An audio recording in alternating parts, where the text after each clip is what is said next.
The Duke hid among his own servants. Only one woman spoke to him without fear. Ashbourne Park had learned to hold its breath. The house stood at the end of a lane of bare oaks, its stone face weathered by 2 centuries of rain and rumor, and on this October morning, it seemed to be listening, the way a person listens when they know a secret is about to walk through the door. Fog had settled in the gardens overnight, thick and gray as old lace, and it clung to the hedges and the fountain court and the gravel drive as though it, too, was waiting to see who would arrive and who would matter. The house had seen dukes born and buried within its walls. It had watched fortunes squandered and reputations built. But it had never, in all its long memory, watched its master open the servant's door and step through it as someone else entirely. Sebastian Carlyle, the 10th Duke of Ashbourne, stood in the narrow corridor behind the kitchens and adjusted the dark livery of a footman. The coat was too broad in the shoulders for any ordinary servant, but he had chosen the largest one available and let the tailor take in the waist, and when he looked at himself in the cracked mirror beside the servant's stair, he saw a man who could pass, if not for a footman, then for someone close enough that no one would trouble to ask. His dark brown hair was swept back and unpowdered. His jaw was clean-shaven. The deep gray-blue eyes that had made 3 women in London weep into their gloves were the one feature he could not change, and so he had learned to keep them slightly lowered, as though the world beneath the stairs did not deserve a direct gaze. He had been the Duke for 9 years. He had been courted, flattered, deceived, and nearly married twice. Once to a woman who had confided to her sister, in a letter he had not been meant to read, that she intended to live in London and spend his money and see him only at Christmas. The second had been more careful with her letters. She had not been careful enough. He had returned from 2 years of travel in the Mediterranean to find his grandmother, the Dowager Duchess Helena Carlyle, in a state of quiet determination. She had invited 4 women to Ashbourne Park for a fortnight. She had told none of them that the Duke was already in residence. She had told them only that he would arrive at the end of their stay and choose a wife from among them. Sebastian had agreed on one condition. He would not wait at the end. He would watch from the beginning, as a servant in his own house.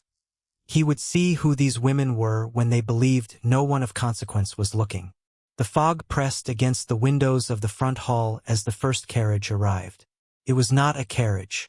It was the public post coach, and it deposited on the gravel drive a young woman in a gray wool dress that was clean and mended and plain, with a high neckline and long sleeves and a hem that brushed the tops of her boots. She carried her own trunk because there was no footman to carry it for her. She was 24 years old. She had light brown hair gathered in a simple knot at the back of her neck, and hazel eyes with flecks of green that no one had ever called remarkable, and a quiet, composed way of standing that made her easy to overlook, which was, perhaps, the reason she had been overlooked for the entirety of her 24 years. Her father, Sir Edmund Whitfield, had once been a man of comfortable means, a baronet, a landowner, a justice of the peace. But 7 years of bad harvests, a brother's gambling debts he had felt honor-bound to cover, and a tendency to trust men who did not deserve trust had reduced the family to a state of quiet ruin. The invitation to Ashbourne Park had arrived like a rope thrown to a drowning woman. The Dowager Duchess had known Eleanor's late mother. She had written, in her careful, spidery hand, that she remembered Eleanor as a child of great steadiness and wished to include her among the young women invited to meet her grandson. Sir Edmund had read the letter, looked at his daughter, and said nothing, because there was nothing to say. The invitation was not a kindness. It was a transaction. Eleanor understood this. She had understood it since she was 17 and her father had first explained, with the gentle resignation of a man watching his own edifice crumble, that she would need to marry well or not marry at all. She carried her trunk to the front steps and set it down. The door was opened by a butler, a tall, thin man with an expression of professional neutrality, who looked at her trunk and then at her dress and then at the post-coach receding down the drive, and said, with the faintest pause, "Miss Whitfield, I presume. Do come in. Her Grace is expecting you." The front hall was vast and dim and beautiful in the way that old houses are beautiful, not with the brightness of new wealth but with the patina of long habitation. Portraits lined the walls. A chandelier hung unlit, its crystals catching the gray light in dull, watery gleams. Eleanor stood in the center of it and felt the particular sensation of being a small, plain thing in a large, ornate space. A gray sparrow in a cathedral. She tucked a loose strand of hair behind her left ear and straightened her spine and said, to no one in particular, what a beautiful house. Behind the butler, in the shadow of the servants' corridor, a man in dark livery stood with his hands clasped behind his back. He was tall, taller than any footman she had seen, and he watched her with eyes that were not servile. Eleanor noticed him the way one notices a piece of furniture in a room full of furniture, without particular attention. She noticed, too, that the butler had not offered to take her trunk. She bent and lifted it again. "Allow me," said the man in livery. He stepped forward and took the trunk from her hands with an ease that surprised her. It was heavy, and her arms ached from carrying it from the coaching inn, and he carried it as though it weighed nothing. His movements were precise. His expression was neutral. But there was something in the way he held himself, a straightness of the spine that went beyond the posture of a trained servant, that she registered without consciously naming. "Thank you," she said, and she met his eyes directly when she said it. Not because she was bold. Not because she was trying to make an impression. She simply looked at him the way she looked at everyone, as a person, not a position. "I'm grateful for the help. I'm afraid I've been carrying it since the inn in Marlton. The post-coach was full and I sat with my trunk on my knees for 9 miles. There was a pause. The man in livery looked at her, and something shifted in his gray-blue eyes. A flicker, quickly controlled, like a candle flame caught by a draft and immediately shielded. 9 miles, he said. His voice was low and even, and it carried the faintest trace of an education that a footman should not have had. "That must have been uncomfortable, miss." It was, Eleanor said simply, "but I've had worse journeys." She said it without self-pity, without irony, without any of the performative cheerfulness that women in reduced circumstances often adopted to make their situation palatable to others. She said it the way one states a fact about the weather. It had rained. The journey was uncomfortable. She had had worse. The man in livery said nothing more. He carried the trunk up the stairs and Eleanor followed, and the butler closed the front door behind them with a sound like the closing of a chapter. 3 more carriages arrived before noon. Each was private, lacquered, and pulled by matched horses. Each was met by footmen who sprang forward to unload trunks and bandboxes and hatboxes and the kind of luggage that spoke of maids and allowances and a life in which one did not sit with one's trunk on one's knees. The first to descend was Lady Catherine Pendleton. She was 26, the daughter of the Marquis of Redmere, and she was beautiful in the way that a blade is beautiful, precise, glittering, designed for a purpose. Her golden hair was arranged in curls that had taken her maid an hour to perfect. Her ice-blue eyes swept the front hall with the practiced assessment of a woman who had been entering grand houses since she could walk. Her gown was a deep burgundy silk, high-waisted in the Regency fashion, with a modest square neckline and long fitted sleeves, and she wore a cameo at her throat that caught the light like a small, cold moon. She touched the cameo with her fingers as she surveyed the room, a gesture so habitual she did not know she made it. "So this is Ashbourne," she said, and her voice carried the particular music of someone accustomed to being heard. "It's older than I imagined. But charming, I suppose. Where is her grace?" She did not look at the footmen who carried her trunks. She did not look at any of the servants. They were, to her, part of the architecture, useful, present, invisible. The second arrival was Miss Charlotte Hale, the daughter of a wealthy industrialist from Manchester whose father had bought a baronetcy and was in the process of buying his daughter a place in society. Charlotte was 20, round-faced, nervous, and kind. She descended from her carriage with the uncertain smile of a girl who had been told all her life that she was not quite enough and was trying very hard to be more. The third was Lady Philippa Courtenay, the daughter of an earl, 23, dark-haired, languid, and already yawning as she stepped onto the gravel drive. She had been to 6 house parties that season and had found all of them tedious. She expected this one to be no different. Eleanor watched the arrivals from the window of her small bedchamber on the 2nd floor. A modest room, comfortable but not grand, with a view of the kitchen gardens rather than the parkland. She had unpacked her trunk herself. She had hung her 2 gray dresses and her 1 dark green dress in the wardrobe. She had placed her book, a small, worn volume of Cooper's poetry, the spine cracked, the pages soft with handling, on the nightstand. It was the only thing she had saved from her father's library when the creditors had come. She had slipped it into her trunk and told no one, because it would have seemed foolish to rescue a book of poetry when there were debts to settle and servants to dismiss and a household to close. But she had rescued it, and it had traveled with her to every lodging and every temporary home in the years since, and she read from it every night before she slept. Not because the poems were extraordinary, but because they reminded her that someone, somewhere, had thought beauty was worth the trouble of writing down. She tucked the loose strand of hair behind her ear and looked at the kitchen gardens below the window and thought, I am here to be chosen or not chosen. I am here because my father's debts require it, and because the Dowager Duchess is kind enough to include me among women who are richer and better connected and more beautiful than I am. I will be polite. I will be useful. I will not embarrass anyone. And when the Duke arrives and chooses one of them, I will go home and tell my father that I tried. She did not think about the footman with the gray-blue eyes who had carried her trunk. She had no reason to. He was a servant. She had thanked him. The exchange was over. In the corridor below, Sebastian Carlyle set down Lady Catherine's trunk outside her door and walked to the servants' stair and descended to the kitchen, where the cook was directing the preparation of the evening meal with the authority of a field marshal. Sebastian took a tray of silverware from the scullery table and began to polish it, a task he had not performed in 9 years of dukedom, and which he did now with the careful attention of a man conducting reconnaissance. He had watched for women arrive. 3 had not looked at him. 1 had looked at him directly, spoken to him without hesitation, and told him about her journey on a public post coach with her trunk on her knees. She had not performed. She had not flattered. She had not seemed aware that she was speaking to someone who was, in the hierarchy of the house, beneath her. She had simply spoken, stuck with him.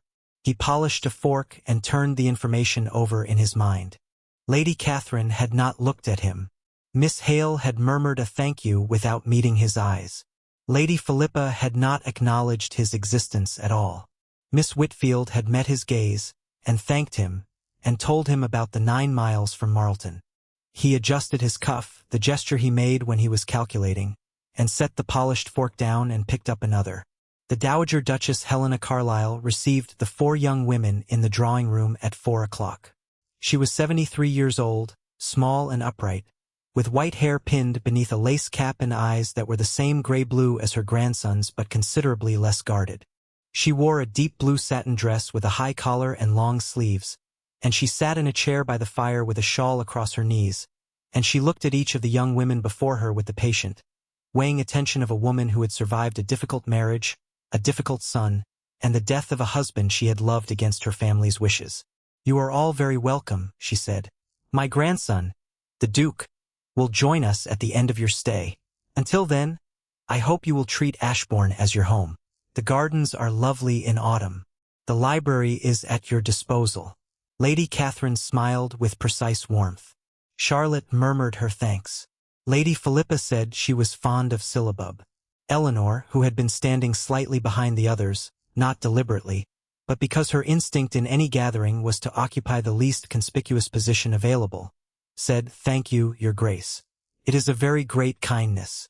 The Dowager looked at her. The look lasted a moment longer than courtesy required. Miss Whitfield, I knew your mother. She was the most honest woman I ever met. I hope you are like her. Eleanor blinked. I have been told I am, she said. Good. Honesty is unfashionable. That is precisely why it is valuable. The first 3 days settled into a rhythm. Mornings were given over to rides through the parkland, which Eleanor did not participate in because she had no habit and no horse. Instead, she walked in the kitchen gardens and the orchard, where the last apples hung on the branches like small red lanterns. She took her Cooper with her and sat on a stone bench beneath a pear tree and read, and the gardener, an old man named Pratt who had been at Ashbourne for 40 years, watched her from behind the hedgerow with the approving expression of someone who had seen too many young women treat gardens as mere backdrops for their own display. In the afternoons, the women gathered in the drawing-room for tea and conversation. Lady Catherine dominated these gatherings with the easy authority of someone trained from childhood to hold a room. She spoke of London, of Almack's, of the latest fashions, and she did it all with a fluency that left little space for contradiction. Charlotte listened admiringly. Lady Philippa lounged on the sofa and contributed nothing except an occasional yawn. Eleanor sat in the corner and listened. She did not compete for attention. She sat with her hands folded in her lap and her gray dress blending with the gray upholstery. And when the conversation turned to a subject she knew, estate management, which her father had once managed competently before his decline, she said nothing, because she had learned long ago that a woman who knows about estate management is not considered accomplished but odd. On the third evening, the dowager asked Eleanor to read aloud. The company had retired to the drawing-room after dinner, and the conversation had turned to a debate about whether the new novel by Miss Austen was superior to the older works. The dowager, who had been watching Eleanor's silence with the attention of a woman reading a ledger, said, "Miss Whitfield, would you read to us? There is a volume of Cooper on the shelf behind you." Eleanor hesitated. She retrieved the volume, a finer edition than her own, leather-bound, the pages crisp, and opened it to a page she knew by heart and read. She read The Winter Evening in a voice that was quiet and clear and unhurried, and she read it the way her mother had read to her as a child, without performance, without dramatic inflection, with only the steady, careful attention of someone who believes the words themselves are sufficient and do not need to be adorned. The room was silent when she finished. Charlotte's eyes were bright. Lady Philippa had stopped yawning. Lady Catherine touched her cameo and said, with careful courtesy, "How very earnest." The dowager said nothing. She looked at Eleanor over the rim of her teacup with an expression that was, for a moment, unguarded. An expression of recognition, as though she had found something she had been looking for. From his position by the door, where he stood with a tray of glasses that needed no replenishing but which provided a reason to remain, Sebastian listened to Eleanor Whitfield read Cooper, and he felt the particular, disorienting sensation of a man who has been watching a room full of people and has suddenly found himself unable to look away from one of them. It was not her beauty. She was not beautiful in the way that Lady Catherine was beautiful. Not sharp, not glittering, not designed to arrest the eye. She was beautiful in the way that certain rooms are beautiful, quietly, from the inside out, in a manner that reveals itself only to someone who stays long enough to notice. Her voice was low and steady, and it carried the particular quality of someone who reads not to impress but because the words matter to her, and this quality, this absence of performance, was so foreign to Sebastian's experience of the last 9 years that it landed in his chest like a stone dropped into still water. He adjusted his cuff. He looked down at the tray. He told himself that the Duke of Ashbourne did not develop sentiments toward women because they read Cooper in a pleasant voice. He told himself these things, and they were all reasonable, and none of them changed the fact that when Eleanor closed the book and looked up, her eyes found his across the room, and she gave him the same small, unremarkable nod she had given the butler, and he felt it like a mark. The fourth morning, Eleanor went to the kitchen gardens earlier than usual. She had not slept well. She had been troubled by a lingering sense of being observed, not watched, exactly, but held in someone's attention, the way a held note holds a room. She attributed this to nerves. She was here, after all, to be inspected. It was natural to feel observed. She sat on the stone bench beneath the pear tree and opened her Cooper, her own worn copy, not the drawing-room edition, and read about the winter evening and the fire and the shelter and the quiet. She read the lines softly, to herself, and she did not know that Sebastian Carlyle was standing in the shadow of the garden wall, 20 feet away, holding a pair of shears he had taken from the tool shed because he needed a reason to be in the garden, and that he was listening to her read, and that he had lowered the shears to his side and was not moving, and that the look on his face was the look of a man who has spent 9 years surrounded by people who wanted something from him and is hearing, for the first time, the sound of someone who wants nothing at all. He did not approach her. He turned and walked back through the garden gate and set the shears on the tool shed bench and stood in the dim interior for a long moment with his hands flat on the wood and his head bowed. And he thought, this is a problem, because he was not supposed to feel anything. The arrangement with his grandmother was clinical. For women, 1 fortnight, 1 choice. He would observe them as they were when they believed no one of consequence was watching, and he would choose the one who was genuine, not performing, not calculating, not treating the fortnight as an audition for a role they had already rehearsed. Lady Catherine was performing. Charlotte was performing, though her performance was endearing in its transparency. Lady Philippa was performing indifference, which was still a performance. Eleanor Whitfield was not performing.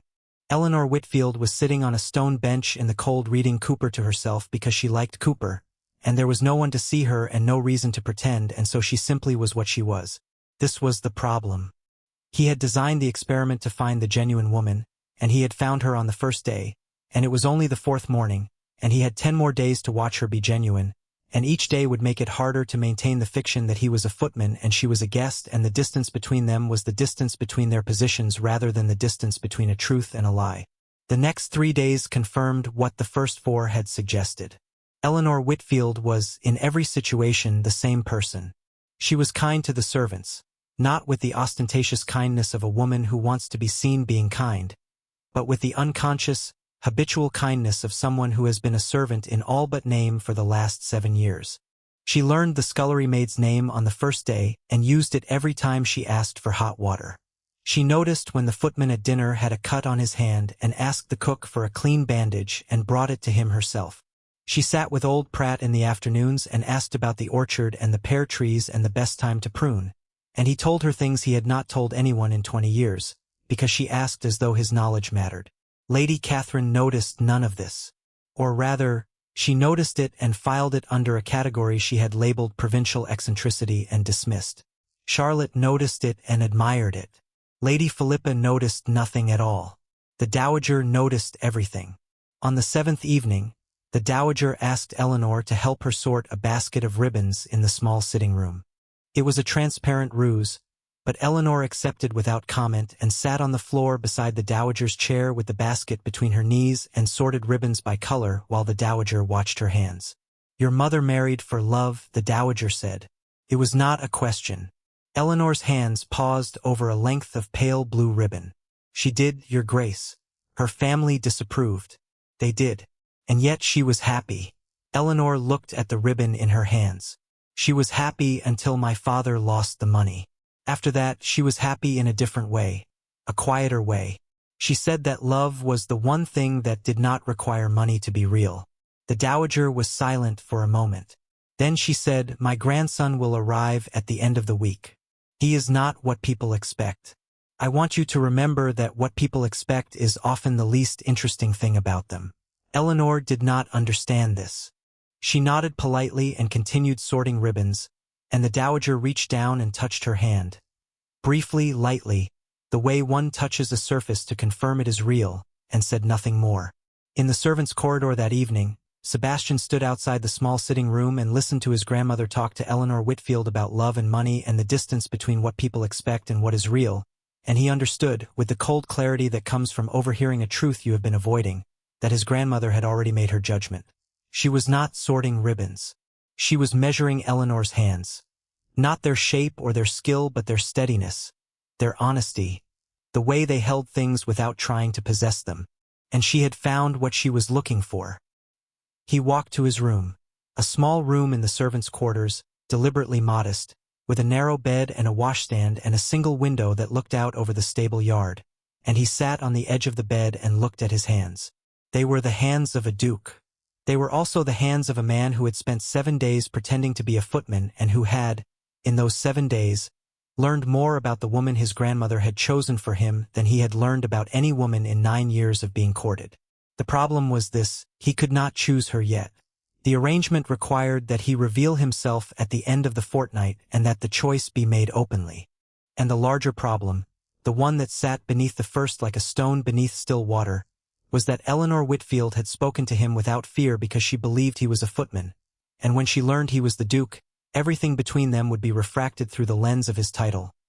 Every kindness, every glance, every small exchange would be reinterpreted in the light of his position, and the thing he valued most about her, her unperformative honesty, would be tested against the knowledge that the man she had treated as an equal was, in fact, the most powerful man in the room. He did not know if her honesty would survive that test. He did not know if any honesty could. He sat on the narrow bed and thought about the 9th mile from Marlton, and the cooper on the stone bench, and the bandage she had brought to the footman with the cut hand, and the way she had looked at him, directly, without calculation, without fear, and he thought, I need her to see me before she knows what I am. The 8th day was the day everything shifted. It began with rain. A cold, steady rain that turned the parkland to mud and confined everyone to the house. Lady Catherine retired to her room to write letters. Lady Philippa reclined on a sofa and declared herself bored beyond endurance. Charlotte went to the library. Eleanor went to the kitchen. She had not intended to. She had gone looking for hot water and had found the cook in a state of barely contained distress. The kitchen maid had taken ill that morning, and the cook was trying to prepare dinner for 8 with 1 scullery maid and a half-blind potboy, and the bread had not been set, and the pastry was not made, and the cook was standing in the middle of her kitchen with flour on her hands and fury in her eyes. Eleanor looked at the kitchen. She looked at the cook. She took off her shawl, hung it on the hook by the door, rolled up the sleeves of her gray dress, and said, Show me what needs doing. The cook stared at her. Miss, you are a guest. I am a guest who has been making bread since I was 12. Show me what needs doing. The cook showed her. Eleanor set the bread. She made the pastry. She peeled apples with the efficient, unself-conscious movements of someone who has done it 1,000 times and does not consider it remarkable. The scullery maid watched her with wide eyes. The potboy accepted the bowl of peeled apples she handed him with a mumbled thanks. Sebastian, who had come to the kitchen to fetch a tray for the dowager's tea, stopped in the doorway and watched Eleanor Whitfield knead bread dough in his kitchen with flour on her hands and her hair coming loose from its knot and her gray dress dusted white at the hem, and he felt something break open in his chest. Not dramatically, not like a dam bursting, but quietly, the way ice breaks on a pond. A sound you feel more than hear, and then the water beneath is visible for the first time. She was kneading bread. In his kitchen. With his cook. As though she belonged there. As though the distance between guest and servant was not a distance she recognized. Because she had lived on both sides of it and knew it for what it was. An accident of fortune, not a measure of worth. She looked up and saw him and said, without any trace of embarrassment, The kitchen maid is ill. I hope you don't mind. I offered to help. I don't mind, he said. His voice was quieter than it should have been. I don't mind at all. She held his gaze for a moment longer than a guest typically holds a servant's gaze, and then she returned to the dough, and the kitchen was warm with the heat of the oven and the smell of rising bread, and Sebastian picked up the tea tray and carried it upstairs and set it down in the dowager's sitting room and stood there with his hands at his sides and his grandmother looking at him with the shrewd, knowing expression of a woman who can read her grandson's face like a printed page. You've decided, she said. It was not a question. I have not decided anything. You have. You just don't want to say it yet. She sipped her tea. She made bread in your kitchen, Sebastian. She saw a need and met it. She did not ask permission. She did not wait to be invited. That is who she is. He adjusted his cuff. The dowager watched the gesture and smiled, small and private, behind her teacup. She is also the daughter of a baronet with £40 a year to her name, and you are the Duke of Ashbourne, and the distance between those two positions is the width of this room and the height of every expectation either of you has been raised with. You should think about that. I have thought about nothing else for 7 days. Then think for one more, and then stop thinking and do what is right. That evening, Sebastian descended to the kitchen. Eleanor was gone. The bread was rising in cloth-covered bowls by the stove. The pastry was rolled and chilling. The apples were peeled and sitting in a bowl of water with a cloth over them. The kitchen was in order. The only evidence that Eleanor had been there was a light dusting of flour on the edge of the table and a single fingerprint of flour on the door frame where she had paused to wipe her hands before leaving. He looked at the fingerprint. It was small and distinct and utterly ordinary, and he stood in the doorway of his own kitchen and looked at it for longer than any rational man would look at a fingerprint, and then he turned and went to his room and sat on the narrow bed and put his head in his hands. He was in trouble. The 10th day was the day the Duke was to arrive. The dowager made the announcement at breakfast, and the house shifted into a new register. Lady Catherine retired to change into a more becoming dress, her third change of the day, and emerged in a deep blue silk that set off her golden hair with the calculated precision of a woman dressed for battle. Charlotte turned pink and asked the lady's maid to press her best muslin. Lady Philippa said she supposed she ought to make an effort and then did not. Eleanor put on her dark green dress.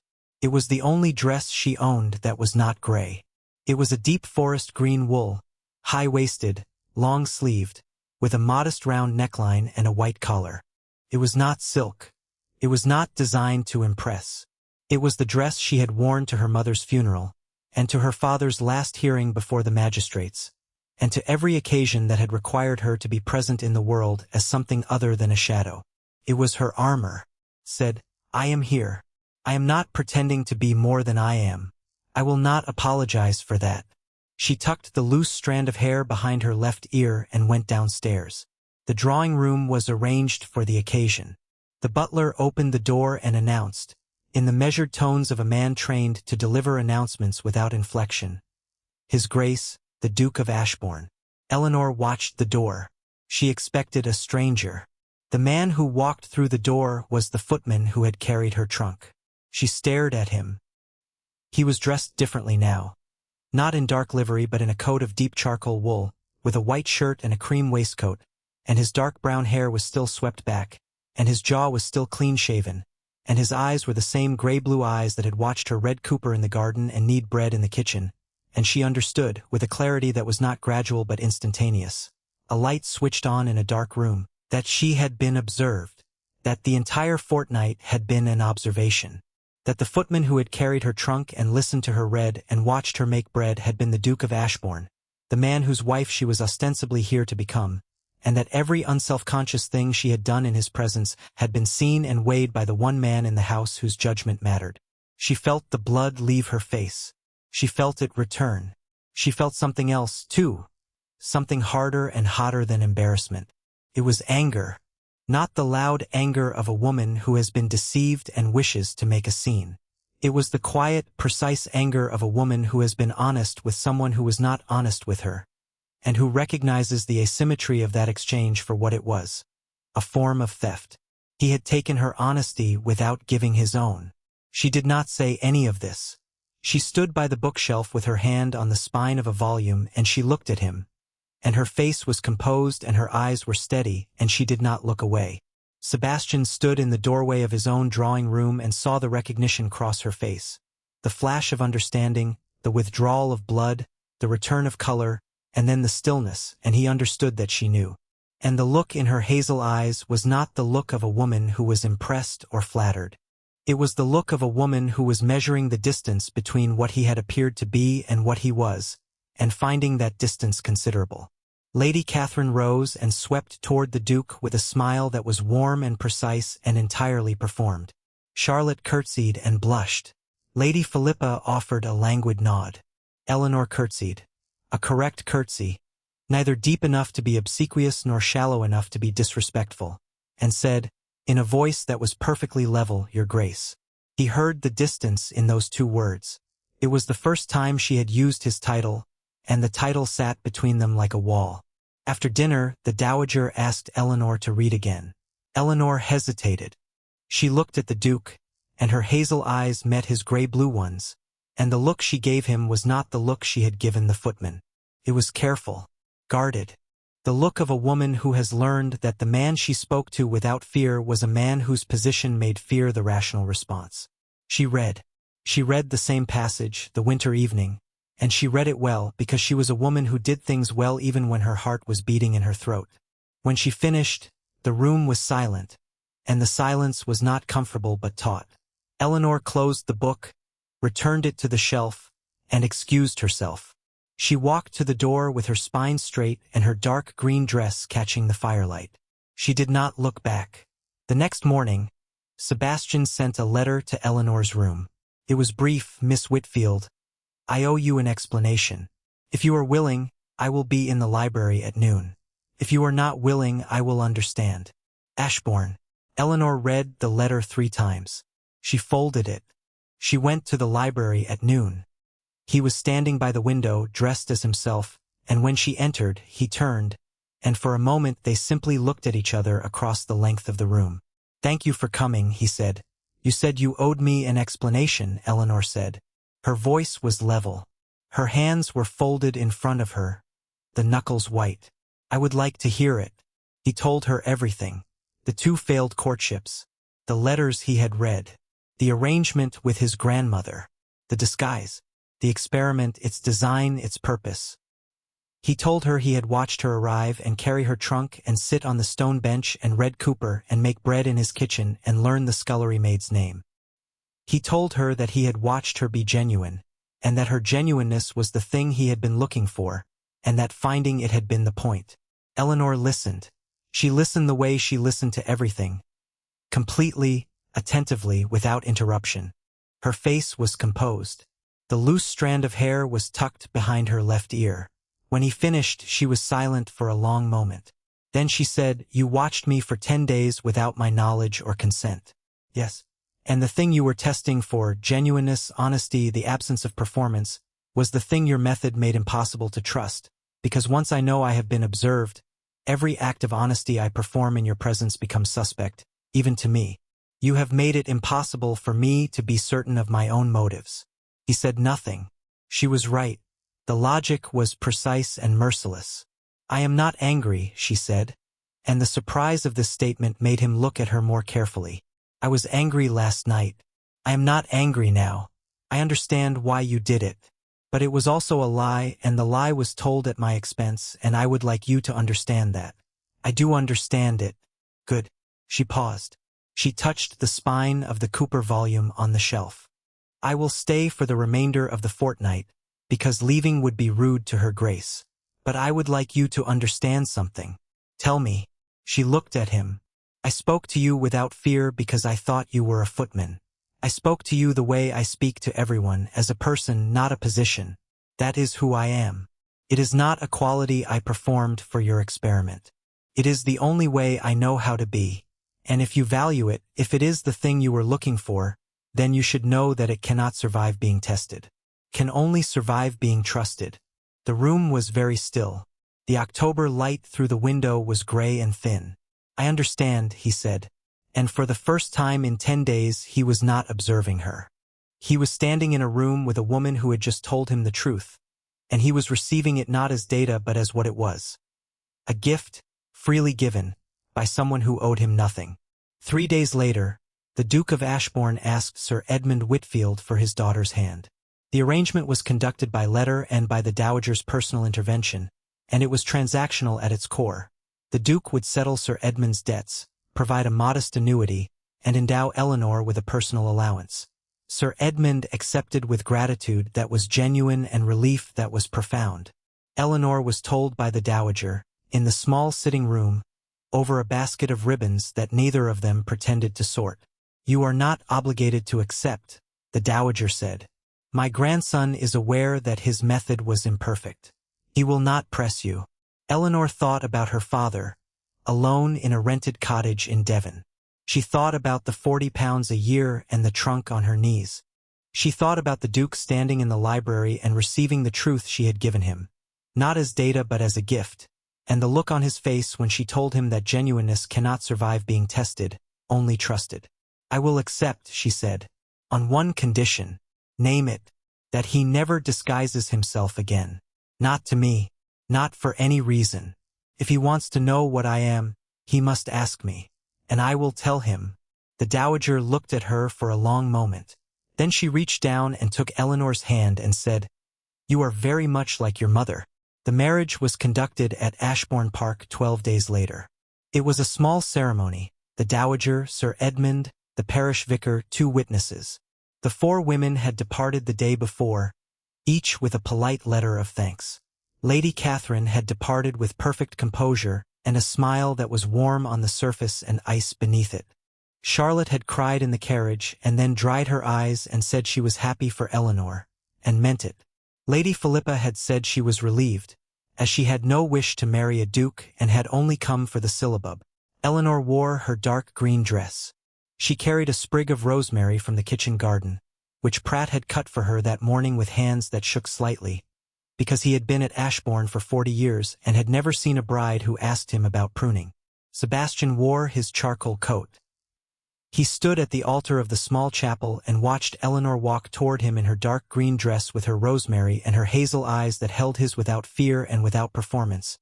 And he thought, "This is the woman who spoke to me without fear, and she is walking toward me, and I do not deserve it, and I will spend the rest of my life trying to." The vicar pronounced them married. Sebastian kissed her forehead, lightly, briefly, the chastest possible gesture that still carried the weight of a vow.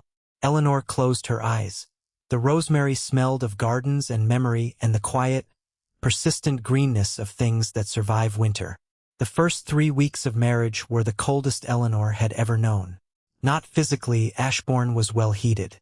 The cold was of a different kind. The cold of two people sharing a house but not a life, occupying the same rooms the way two strangers occupy a railway carriage, aware of each other's presence but bound by no common purpose. Sebastian returned to his duties as Duke with the abruptness of a man stepping back into a coat that no longer fits. He spent his mornings in the study, his afternoons riding the estate, his evenings in the library. When he emerged for dinner, he was courteous and correct and entirely present in the way that a well-made clock is present. Precise, functional, and without warmth. Eleanor spent her first 3 weeks learning the geography of her new position. She walked the house from attic to cellar, cataloging rooms and their functions with an eye for what needed repair. She found leaking gutters on the east wing, a chimney in the servants' hall that drew poorly, a patch of damp in the cellar that threatened the wine stores. She noted these things in a small leather notebook and did not mention them to Sebastian, because she had not yet learned whether he wished her to. They ate dinner together each evening in the formal dining room. The table seated 24. They sat at opposite ends. Sebastian asked after her comfort. Eleanor answered that she was comfortable. The courses came and went, and the conversation did not extend beyond the courtesies. And the silence between them was not the comfortable silence of two people at ease, but the careful silence of two people who are aware that the wrong word could crack the surface of something neither of them knows how to navigate. Eleanor did not complain. She had not expected warmth. She had expected exactly what she had received. A transaction, executed with civility. She had grown up watching her parents' marriage, which had been warm and disorderly and full of the kind of love that does not concern itself with efficiency. And she had watched that marriage strained by debt, and she had concluded that warmth was a luxury and that she would settle for civility if civility was what was offered. Civility was being offered. She accepted it. She walked the estate. She read in the library. She sat in the kitchen gardens on the stone bench beneath the pear tree and read her Cooper, and the October air grew colder, and the last leaves fell, and the pear tree became a skeleton of dark branches against a gray sky, and she pulled her shawl tighter and read. She was reading there on the 17th day when Pratt approached her with a hoe in one hand and respectful hesitation on his weathered face. "Begging your pardon, my lady," he said, for she was now the Duchess of Ashbourne, though the title sat on her like a coat borrowed from a taller woman. "But the east hedge is showing signs of box blight. If it's not treated before the first frost, we'll lose the whole length of it." Eleanor looked up. "Show me," she said. She examined the hedge and knew the treatment, copper sulfate and careful pruning. "We'll need the copper sulfate ordered from Marlton. I'll speak to the steward." "How many men will you need?" "2, my lady. Perhaps 3. "Then take 3. And Pratt?" "I'll come and help with the pruning tomorrow morning." Pratt looked at her. Something in his weathered face shifted. A softening, a recognition. "That would be very welcome, my lady." She helped with the pruning the next morning, and the morning after that. She wore her older gray dress and worked beside Pratt and 2 laborers, cutting blighted branches with clean, angled cuts, and the laborers worked harder in her presence. Not because she supervised, but because she was there beside them doing the same work. Sebastian learned of this from his steward, who mentioned it in passing. "Her Grace has been assisting Pratt with the pruning. Pratt says she knows her work." That evening he came to dinner and paused at the door of the formal dining room and looked at the long table, the 24 seats, the candelabra, the polished silver, and he looked at Eleanor at the far end and he thought, "She is doing it again. She is seeing what needs to be done and doing it. She is doing it in my house, for my estate, for my people, and she does not announce it or demand recognition or wait to be invited." He sat down. "The east hedge," he said. Pratt tells me you've been helping with the pruning. I have some experience with box blight. It seemed sensible to address it before the frost. It did. It was very sensible. He paused. Thank you, Eleanor. It was the first time he had used her name. Not Miss Whitfield. Not Your Grace. Her name, spoken simply, across the table, in the quiet voice of a man who has realized that the woman he married is already doing the thing he did not know his estate needed. She looked at him. The hazel eyes softened, not dramatically, but with the subtle shift of a woman who has been bracing for cold and has felt, for the first time, the faintest warmth. You're welcome, she said. The change was not sudden. It was gradual, accumulated through a series of small, specific moments that built upon each other the way frost builds on a window. One crystal at a time, each one tiny, until the pattern becomes visible and the light comes through differently. On the 23rd day, Sebastian came to dinner and found the long formal table set for two at one end, with a smaller round table placed over the far end, and the candelabra removed and a single lamp set between the two place settings, and the flowers replaced by a small arrangement of autumn leaves and rosemary that Eleanor had gathered from the kitchen garden. He stood in the doorway and looked at the table. The round table was small. It seated four at most, and with two place settings, it seated them close enough that their hands could touch if they reached across it. The lamp cast a warm, golden light. I thought the other table was impractical for two, Eleanor said from behind him. She was in her dark green dress, the loose strand tucked behind her left ear. It is difficult to have a conversation across 24 seats. And I have several things I wanted to discuss with you. He understood that this was not a domestic rearrangement. It was a statement. She was telling him, without anger, without accusation, that the distance between them was a choice, and she was choosing to close it, and she was doing it not with words but with a table. It is a great improvement, he said. They sat at the small round table, and the lamp was warm between them, and the rosemary was green and the autumn leaves were gold and red, and for the first time, the silence between them was not the careful silence of strangers but the beginning of the comfortable silence of two people learning each other's rhythms. Eleanor told him about the east guttering and the cellar damp and the chimney. She told him about the tenant farmer whose roof needed red hatching, and the village school that needed books, and the elderly widow in the gatehouse who had no firewood. She told him in the same level, practical voice she used for everything, and Sebastian listened, and he did not observe her. He listened the way one listens to a person, not a subject. The widow in the gatehouse, he said. What is her name? Mrs. Hargrove. Her husband was your father's gatekeeper for 30 years. I remember him. He taught me to whittle when I was 7. She has his whittling knife. She showed it to me when I visited. She says he made her a wooden bird for their first anniversary, and she keeps it on the mantel, and it has a chipped wing because she dropped it once and could not bear to throw it away. He had not known the gatekeeper's name. He had not known about the wooden bird. Eleanor knew these things because she had walked to the gatehouse and knocked on the door and sat with Mrs. Hargrove and asked about her life, and Mrs. Hargrove had told her, because Eleanor asked as though the answer mattered. I will see that she has firewood, Sebastian said. I have already arranged the firewood. Pratt's grandson cut it this morning. But she would like to see you. She remembers you as a boy. She says you were kind, and that kindness in a child is the truest indicator of a man's character. He looked at her across the small round table, and he saw the quality in her that he had spent 10 days trying to identify and that he now understood was not a quality but a way of being. She did not visit the gatehouse to perform charity. She visited it because Mrs. Hargrove was a person who lived on his estate and who was cold and alone, and the fact that she was cold and alone was a fact that mattered. Eleanor, he said, I want to tell you something. Yes? He paused. The words he wanted to say were simple and unguarded, and they terrified him, because they required the kind of honesty he had demanded of Eleanor and had not yet offered in return. I was wrong, he said. Not about the experiment. The experiment told me what I needed to know. But about the method. You told me that genuineness cannot survive being tested, only trusted. You were right. I tested you, and the testing was a violation of the very thing I was trying to find. I should have trusted you. I should have walked into this house as myself and asked you who you were and trusted your answer. Instead, I watched from behind a disguise and called it wisdom, and it was not wisdom. It was cowardice. The room was still. The lamp flickered. Eleanor's hazel eyes were looking at him with an expression he had not seen before. Not the guarded caution of the drawing room, not the composed courtesy of their dinners, but something rawer and more open, the expression of a woman who has been waiting for something and has just received it. "Thank you," she said. "That is the first honest thing you have said to me since the day I arrived. It should not have taken 23 days. No, it should not. But it did. And now we can begin." The dinner that followed was the first meal they had shared that was not a performance of courtesy. They talked. Not about the estate or the weather, but about the things that mattered, her father and his decline.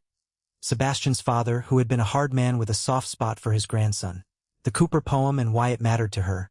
The Mediterranean and what solitude had taught him. The moment in the kitchen when she had rolled up her sleeves and said, "Show me what needs doing," and he had understood, for the first time, what competence looked like when it was not performing. The small round table held them close.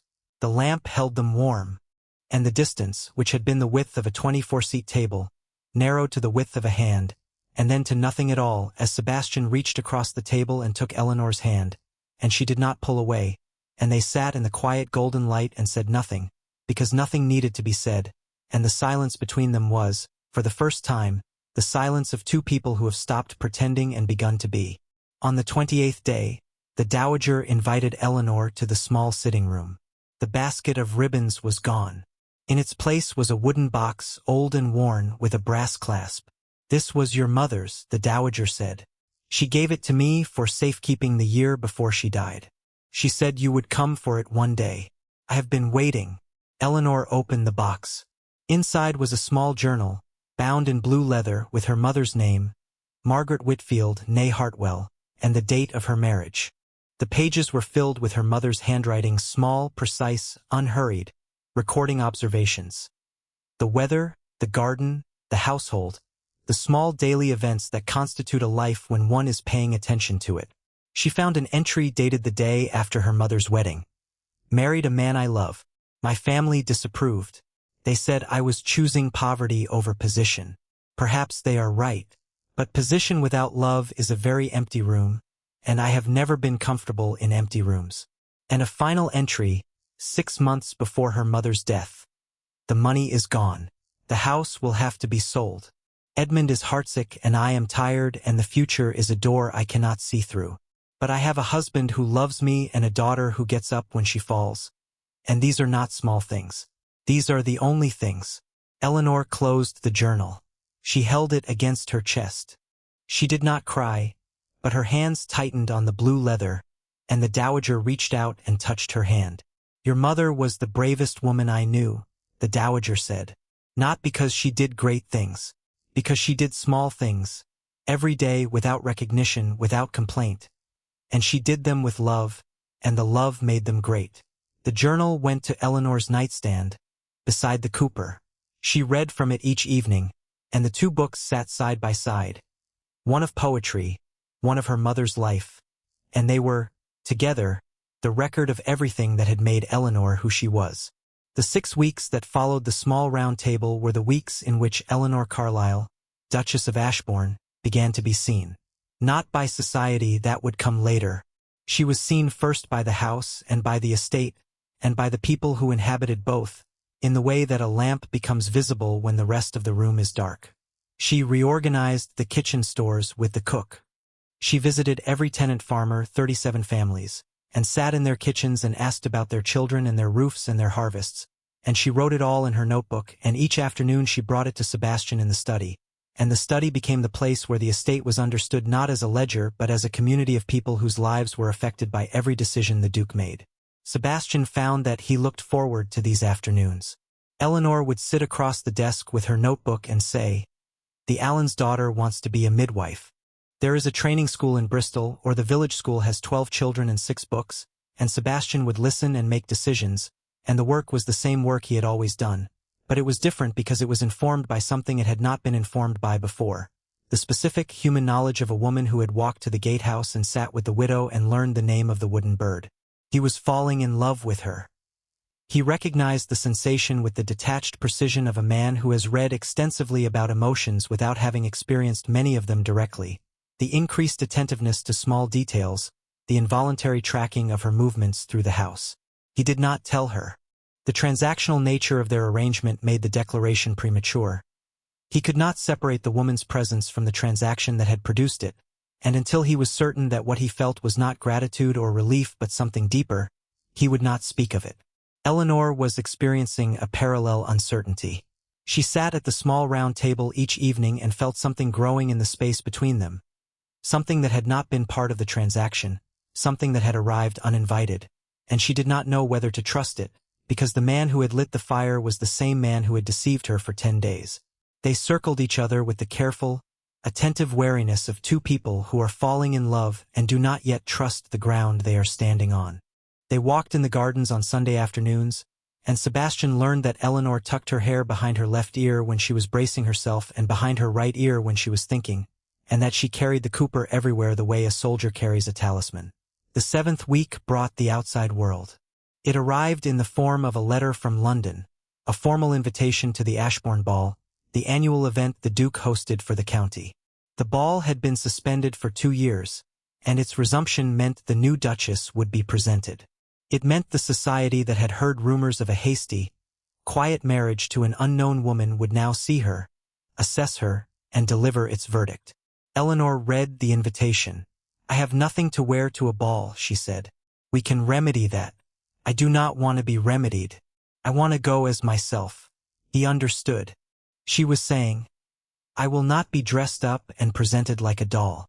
I will go as the woman you married. If that woman is not sufficient for your society, then your society and I will have to reach an understanding." "Then go as yourself," he said. "You are sufficient." She ordered a dress of deep midnight blue wool, modest, high-necked, long-sleeved, with a white lace collar. It was the color of the sky at dusk. Dark enough to be serious, blue enough to catch the candlelight, quiet enough to be overlooked by anyone who was not paying attention, and beautiful enough to stop the breath of anyone who was. In the week before the ball, 2 events occurred that would shape everything that followed. The first was the arrival of Lady Catherine Pendleton.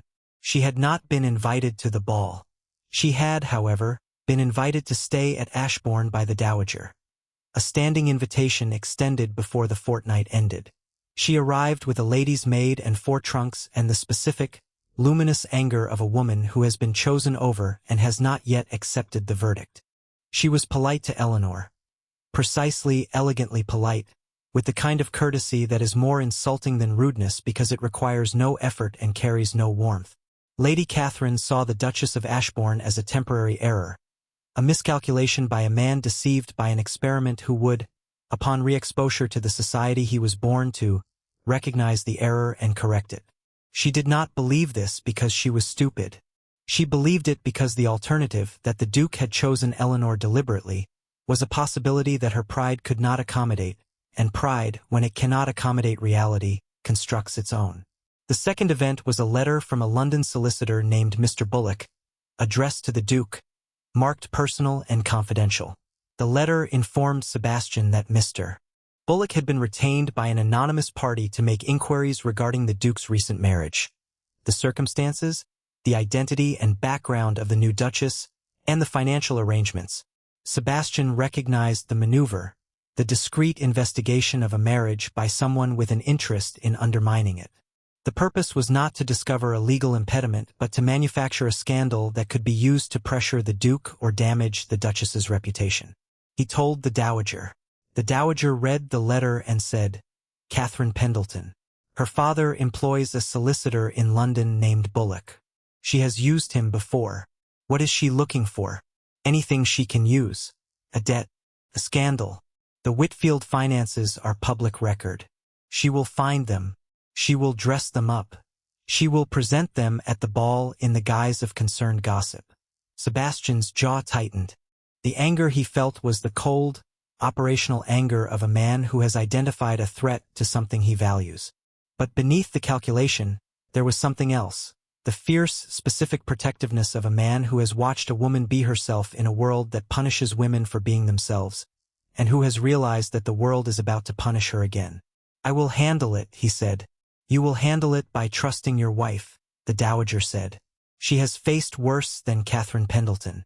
She did not break. She will not break now.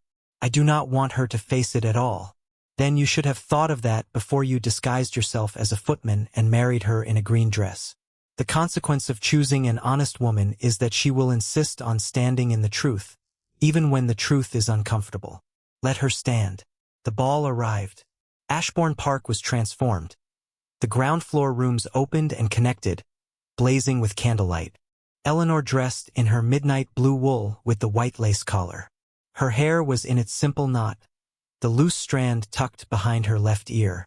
She looked at her reflection and saw a woman who was not beautiful in the way that Lady Catherine was beautiful, but who was something else. Something that the mirror could not quite capture, but that the candlelight would find and illuminate.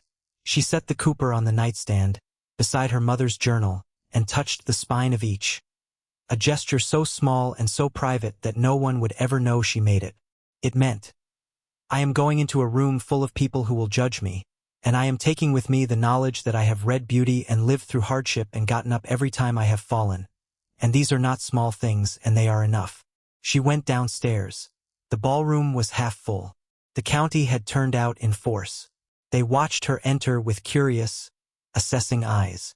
She walked through the room in her midnight blue dress and did not look at the floor and did not look for approval. She looked at them, as people, not as judges, and several of them, surprised by the directness of her gaze, looked away first. Sebastian saw her descend the stairs and felt the sensation he had felt in the kitchen doorway, the ice breaking on the pond, and he understood that what he was seeing was not a woman dressed for a ball but a woman who had chosen to present herself as exactly what she was, and the absence of the attempt to impress was, paradoxically, the thing that made her luminous. They danced. Lady Catherine watched from the far side of the ballroom in her burgundy silk, her cameo at her throat, her ice-blue eyes tracking Eleanor with the focused, patient attention of a woman waiting for a moment. The moment came at 10:30, during the supper interval. Lady Catherine positioned herself near the fireplace in a cluster of women and began, with the skill of a woman who has been managing conversations since she could speak, to steer the talk toward the new Duchess. I find her so charming, Lady Catherine said. The word charming, in her mouth, was a blade wrapped in silk. So unaffected. One hears the most interesting things about her background, though. Her father's debts were quite extraordinary. I understand the Duke settled them as part of the marriage arrangement, which is very generous. Though one does wonder whether a marriage built on the settlement of debts is quite the same as a marriage built on affection.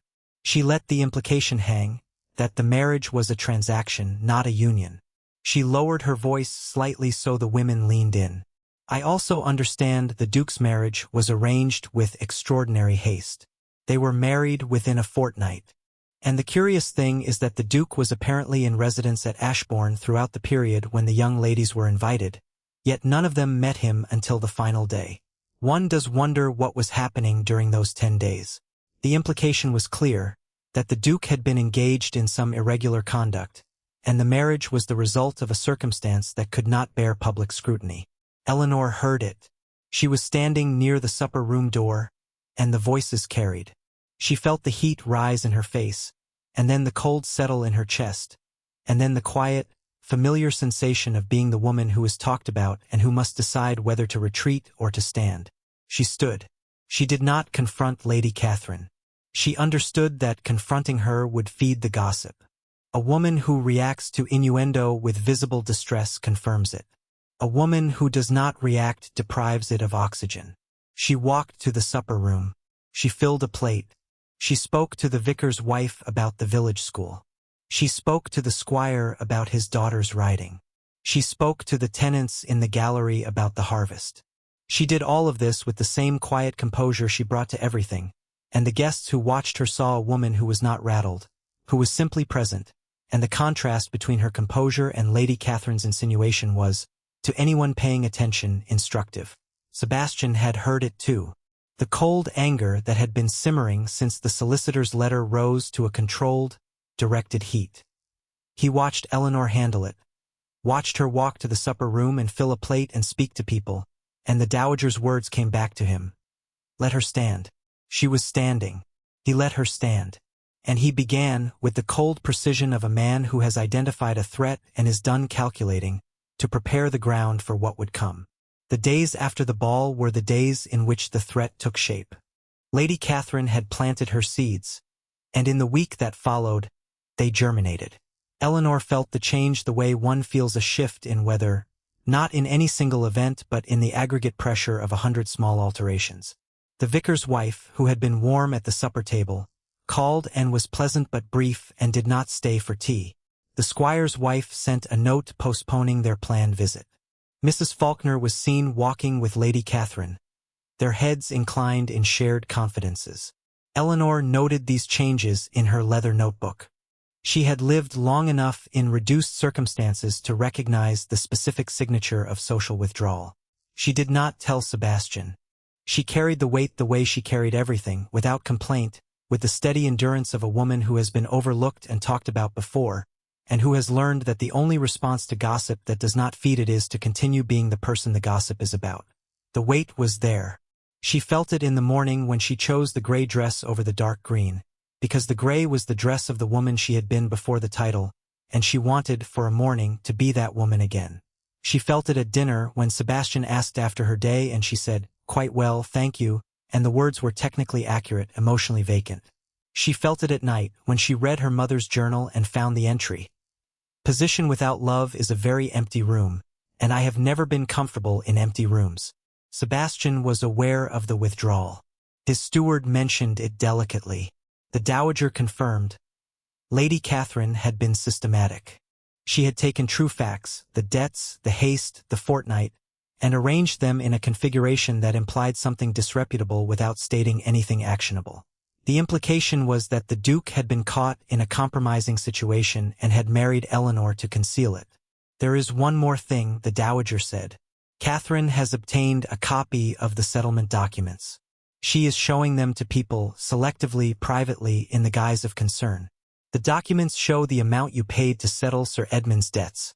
Out of context, it looks like a payment, as though you purchased Eleanor." Sebastian's jaw tightened. "A woman of no consequence." He repeated a phrase he had heard. The words sat in his mouth like ash. "Her implication, not mine," the dowager said. "She would never say anything so crude. She merely allows others to draw the conclusion." Eleanor discovered the full extent of the campaign when Mrs. Hargrove, the gatekeeper's widow, told her, in the plain way that old people speak when they are concerned.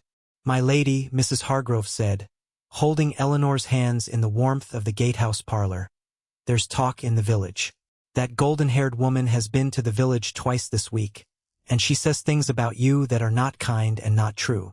She says your father sold you. She says the Duke married you because he had to. She says you were his servant girl and he was caught with you." Eleanor sat very still. The gatehouse parlor was small and warm and smelled of wood smoke. The wooden bird sat on the mantel, its chipped wing turned toward the fire. "She says you were his servant girl," Mrs. Hargrove repeated. "And I said to her, that girl has been to my door and sat in my chair and asked me about my husband, and no servant girl ever did that. She looks at me like I matter, and that woman looked at me like I was nothing. And I thought, I know exactly what kind of woman looks at another woman like that." Eleanor's eyes burned. She squeezed Mrs. Hargrove's hands. Thank you for telling me. You're not to worry, my lady. The village knows you." Eleanor walked back to Ashbourne Park and went straight to the study. Sebastian looked up. The expression on her face, composed, controlled, burning, made him set down his pen. "I know about Lady Catherine," Eleanor said. "I know about the gossip. I know about the settlement documents she is showing people. I know she is telling the village I was your servant girl. I know all of it. I should have told you. Yes, you should have. You should have told me the day you received the solicitor's letter. You should have trusted me with the information instead of deciding what I could and could not handle, which is the same mistake you made during the fortnight. You are right. I was trying to protect you. I do not need protection. I need a husband who treats me as a partner, not as a subject to be managed. I have been managed my entire life, by my father's debts, by society's expectations. I can stand in the truth of who I am and face whatever Lady Catherine has constructed. But I cannot do it if you are managing the information behind my back." He came around the desk and stood in front of her. Then you will see everything. Every letter. Every piece of information. Every decision. From this moment you will see everything. She looked at him. Good. Then we will face her together. The confrontation came at the county assembly, held at the Maltby Town Hall on the 23rd of November, the first public gathering since the gossip began. Sebastian had considered withdrawing Eleanor, but she had refused. If I do not go, it confirms the gossip. If I go and am myself, it gives the county the chance to see me as I am. The assembly room was full. The county had turned out with the appetite-driven enthusiasm of a population that has been fed a scandal. Eleanor walked through the room in her gray dress. Not the midnight blue, not the dark green, but the gray, the dress of the woman she had been on the first day, and she greeted people by name. She asked after their children. She remembered their roofs and their harvests. She did this not as a strategy, but because these were the people she had visited and listened to, and she knew them and they knew her, and the knowing was the thing that Lady Catherine's gossip could not duplicate. Lady Catherine was there, in burgundy silk and the cameo, watching Eleanor move through the room with the focused attention of a woman who sees her plan encountering resistance it did not anticipate. The resistance was real. The vicar's wife, watching Eleanor greet tenant farmers by name, turning to her husband with an expression that said, "Perhaps we were mistaken." The squire, hearing Eleanor discuss the book shortage with the schoolmaster, offering to donate volumes from his own library. The specific incremental shift that occurs when a woman described as a transaction reveals herself, through accumulated evidence, to be a person. Lady Catherine recognized the shift. She needed to make the gossip concrete, to turn innuendo into public accusation.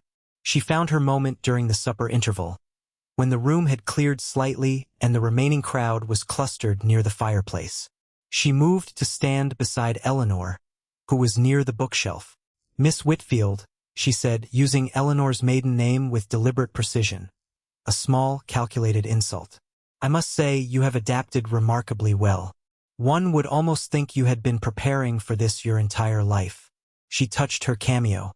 "I confess I was surprised when the Duke's choice was announced. You were so quiet during the fortnight, so unobtrusive. But then, perhaps that was the strategy. The woman who is not noticed is the woman who is not suspected, including, perhaps, a servant girl who catches a duke's eye in a kitchen." The words were quiet enough that only the nearest guests could hear. That was intentional.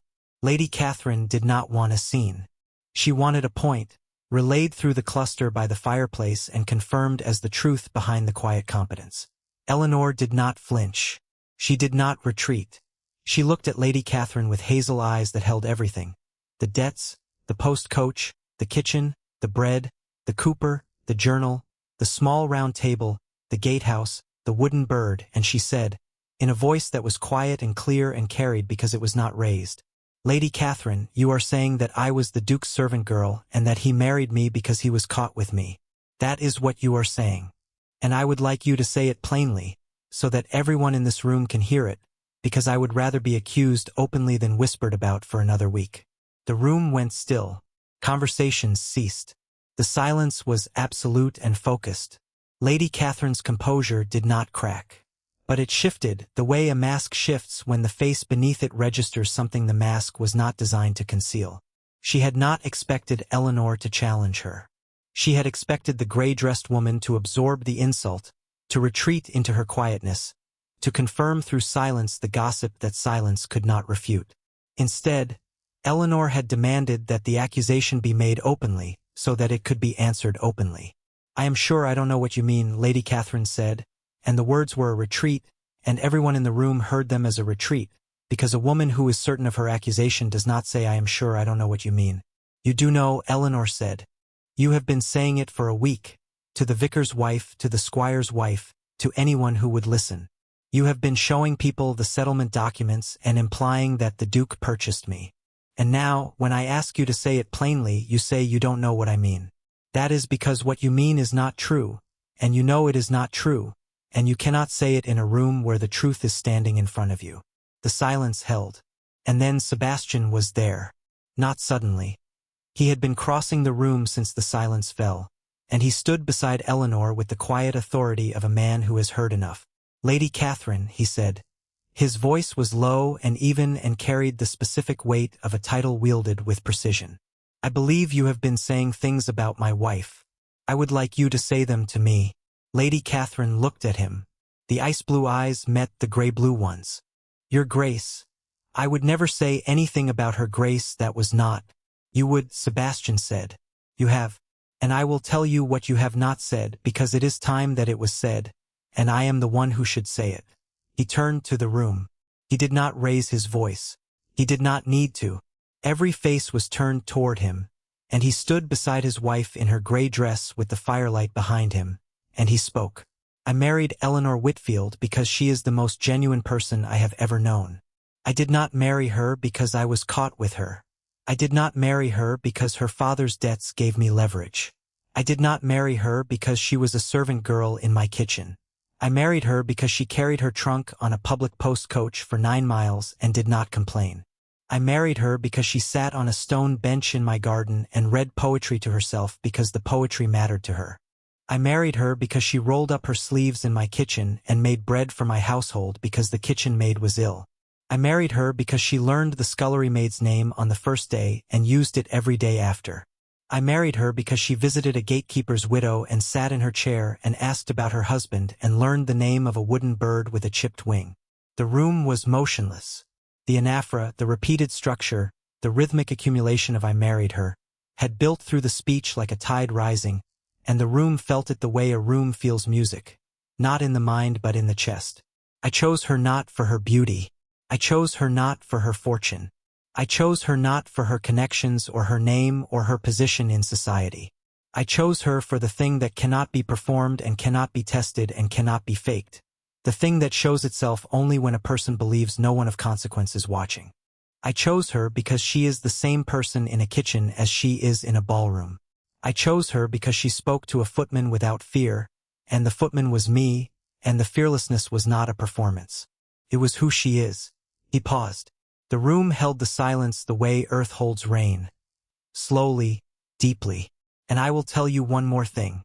I disguised myself as a servant in my own house for 10 days because I had been deceived by women who wanted my title and my money, and I wanted to see who these women were when they believed no one of consequence was watching.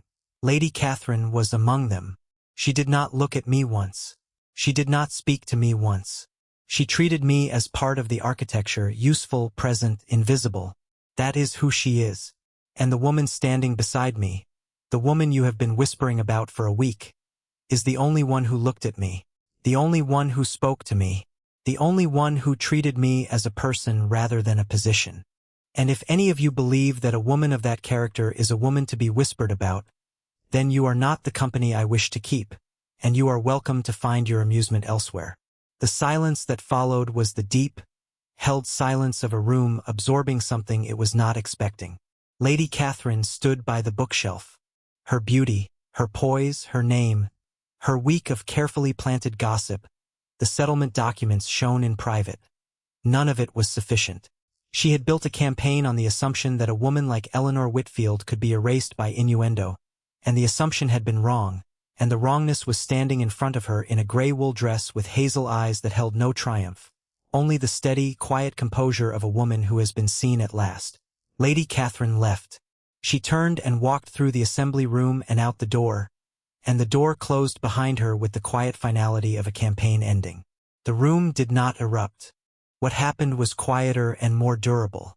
The vicar's wife crossed to Eleanor and took her hand and said, "The schoolroom visit. Shall we say Thursday?" The squire's wife asked about the rosemary in the kitchen garden. The magistrate shook the Duke's hand and said nothing, because nothing needed to be said. The county did not transform in a single evening. It did not need to. The transformation had begun weeks earlier, in the tenant kitchens and the gatehouse and the village school, and the assembly had simply made visible what had been building all along, the recognition that the new Duchess of Ashbourne was not a transaction or a scandal. She was a woman who saw people, and the people, seen, returned the favor. The drive home was quiet. Sebastian sat across from Eleanor in the carriage and looked at her in the dim, shifting light, and the silence between them was the silence that comes after a battle has been fought and won. Not triumphant, but deep and full of the hard-won intimacy that two people share when they have stood together in the truth and the truth has held. "Thank you," she said. "I did not do it for thanks. I know. You did it because you meant it." "I did." He paused. "I chose her not for her beauty. I chose her not for her fortune. I chose her not for her connections." The words were still in the air, and they would be for a long time. Not as a speech but as a fact. A declaration made in front of the county and unretractable. "Sebastian," she said. It was the first time she had used his name. His name, spoken in the quiet of a carriage on a dark lane, in the voice of a woman who has been seen and who is allowing herself to see in return. He reached across the carriage. He took her hand. Her fingers were cold, and he closed his hands around them, and they sat in the dark carriage and held hands and said nothing, and the nothing was everything. They arrived at Ashbourne Park. The lamps were burning. The dowager had left them lit, a signal of solidarity. Sebastian helped Eleanor from the carriage. They stood on the gravel drive in the cold night air, and the fog had come again, the same thick gray fog that had clung to the hedges on the morning Eleanor arrived. He turned to her. He took her other hand. He held both her hands in his, and the fog was around them and the house was behind them, and he said, "I have something to tell you that I should have told you weeks ago. I did not tell you because I was not certain, and then I was certain, and then I was afraid because the certainty meant that the transaction was over and something else had begun." "What is it?" she asked, and her voice was quiet and her hazel eyes held his gray-blue ones, and she was smiling. A small, tentative, unperformative smile he had never seen before. "I love you," he said. "I love you the way your mother loved your father, not because of position or money or convenience, but because you are who you are, and who you are is the thing I was looking for without knowing I was looking, and the finding of it has changed me." She looked at him. The smile grew, not into a broad, performative smile but into the quiet, deep expression of a woman who has been invisible for 24 years and who is now being truly, specifically seen by the one person whose seeing matters. "I love you too," she said. "I did not plan to, but I do. And I think I have since the morning you stood in the kitchen doorway and watched me make bread and said, 'I don't mind.' And your voice was so quiet that I knew you were not saying you didn't mind the bread. You were saying you didn't mind me." He kissed her. Not on the forehead, not the chaste, contractual kiss of the wedding chapel. On the lips, gently, in the fog on the gravel, in front of the house that had watched him open the servant's door and step through it as someone else, and that was now watching him stand as himself, fully without disguise, and kiss the woman who had spoken to him without fear on the first day and who had taught him, through the patient example of her own honesty, that the only way to know a person is to let yourself be known. We'll take a very short break. If you don't want to miss new stories, please subscribe to the channel. The winter that followed was the warmest Eleanor had ever known. The fog lifted on the morning after the assembly, and the house seemed to exhale at last. The way a person exhales when they realize the thing they were bracing for has passed and the world is still standing. Lady Catherine returned to London. She did not call at Ashbourne to take her leave. She wrote a note to the dowager, brief, elegant, thanking her for her hospitality. The note did not mention Eleanor. The dowager read it, folded it, and placed it in a drawer. The county settled into a new pattern. The vicar's wife came to tea. The squire's wife came to the garden. The schoolroom visit was completed, and Eleanor arrived with a crate of books, and the schoolmaster looked at the crate and said, with the quiet emotion of a man who has been shouting into a void and has heard someone shout back, "Thank you, Your Grace." Eleanor continued her walks. She visited the tenants and the gatehouse in the village, and she brought her notebook to Sebastian each afternoon, and the afternoons in the study became the best part of both their days. The hours when the estate was not a ledger but a story, and the story was about people whose lives they were responsible for and whom they were learning together to see. The small round table became their table. The long formal table was moved to storage. The lamp stayed.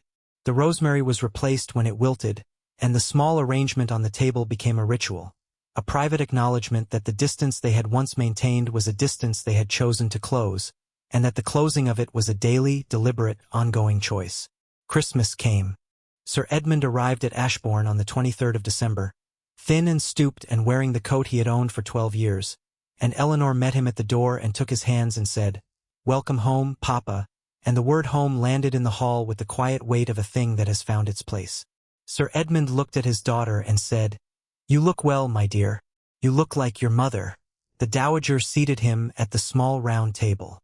"Sir Edmund, your daughter has reorganized my kitchen stores, repaired my guttering, saved my hedge, restocked my village school, and made my grandson happy for the first time in 9 years.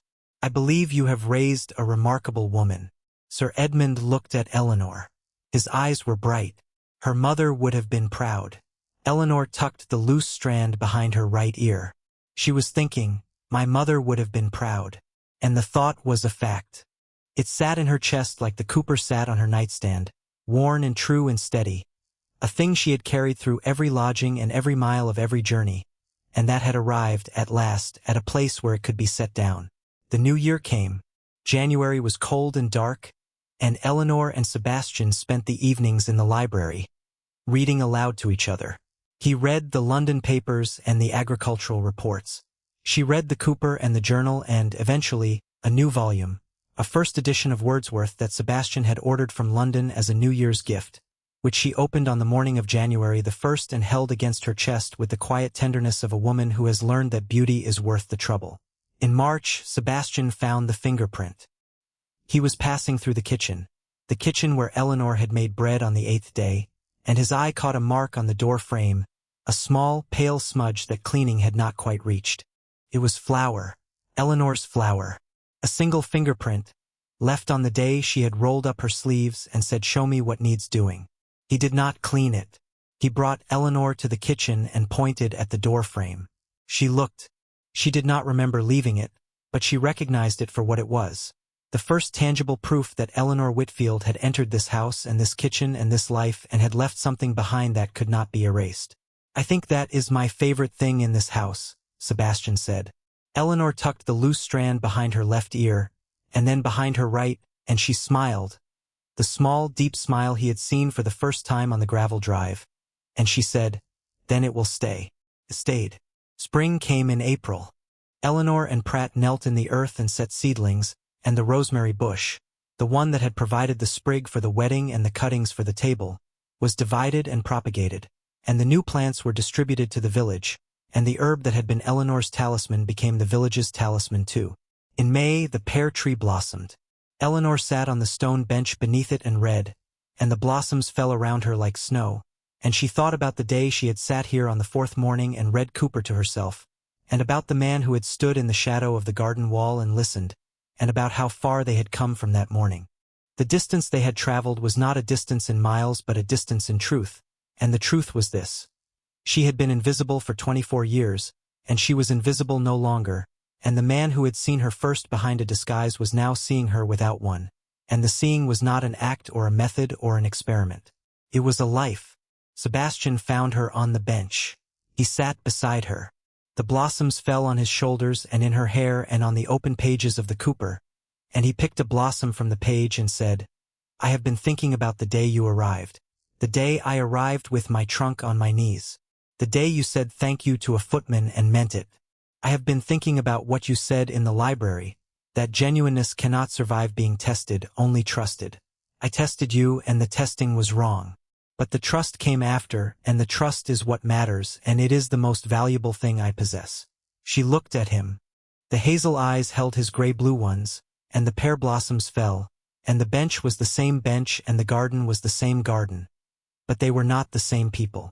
They were two people who had begun as a transaction and an experiment and a deception, and who had become, through the slow, patient work of being honest with each other, something neither had expected. "You were seen," Sebastian said. "Even when you thought you were invisible. You were seen." She tucked the loose strand behind her right ear. She was thinking about her mother's journal. She will be like that always, the kind of person who falls and gets up and does not consider the falling worth mentioning. She was thinking about the Cooper, the winter evening and the fire and the shelter and the quiet. She was thinking about the fingerprint on the kitchen door frame, and the wooden bird with the chipped wing, and the rosemary that had traveled from the garden to the wedding to the table to the village. "I was always visible," she said. "I was just waiting for someone who was willing to look." The pear blossoms fell. The garden was warm. The house stood at the end of the lane of oaks, its stone face weathered by 2 centuries of rain and rumor, and it was no longer holding its breath. It was breathing slowly, deeply, the way a house breathes when it is full of the people who belong in it and the life that is lived within its walls and the small, daily, unremarkable acts of care that constitute, when they are accumulated over weeks and months and years, the thing that turns a house into a home. Eleanor closed the cooper. She placed it on the bench between them, beside Sebastian, beside the blossoms, beside the life they were building, and she said, in the quiet, clear voice that had carried her from a post-coach to a kitchen to a garden to a gravel drive to this bench, beneath this tree, in this light, position without love is a very empty room. But love without position is enough. And love with position is a house that breathes. It was her mother's line, reimagined. It was the thesis of the Cooper, restated. It was the thesis of Eleanor Carlyle, Duchess of Ashbourne, the woman who had been invisible and who had been seen, who had been tested and who had been trusted, who had fallen and gotten up and never considered the falling worth mentioning. And it was the last line of the story, spoken on a stone bench beneath a pear tree in full bloom on a spring morning, in a garden that smelled of earth and rosemary and the quiet, persistent greenness of things that survive winter. And it was enough. Perhaps you will find yourself drawn to another tale, of a quiet young woman who answered a Duke's newspaper advertisement for a governess, only to discover that the child she was hired to teach was the Duke himself, learning to read so that he might one day read the letter his late father left for him. But that is a story for another evening. Thank you for listening to the story all the way to the end. Please tell us which city you're watching from and what the story made you feel. Don't forget to subscribe so you won't miss new stories.